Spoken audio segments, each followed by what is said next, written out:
कडे यायची। अजून रस्ता संपलेला नाही, अजून घर तुझं बंद झालेलं नाही।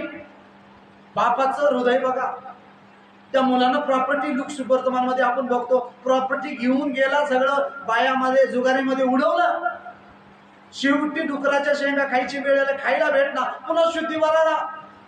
आणि तेच नजर गरुडासारखा वापर केला की मला इथं शेंगा खात बसण्यापेक्षा माझ्या बापाच्या घरी तर नौकर चाकर आहेत, टोपल्याच्या टोपलं अन्न आहे, मी इथं शेंगा खात बसलो, मी आता उठतो आणि आपल्या आपल्या घरी वापस जातो। तसं देव पण तुम्हाला म्हणत आहे, जगातल्या पापात बेबिचारात जे काही चुकीमध्ये आहात, तुमचा पिता स्वर्गाचा मालक तुमची वाट बघायला की या माझ्याकडं।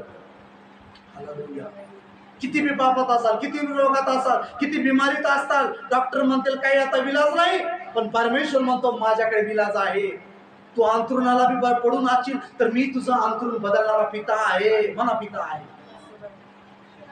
डॉक्टर पण म्हणत असतील की आता वाचत नाही, पण पिता म्हणतो मी तुला वाचवण, कारण तुला बायबलचं वचन सांगते की मी तुझ्यासाठी क्रूसावर वधले गेले। हालेलुया। हे गरुडासारखं आपल्याला तेच नजर प्राप्त करायच्या, मना प्राप्त करायच्या। आरोग्य तर पाहिजे।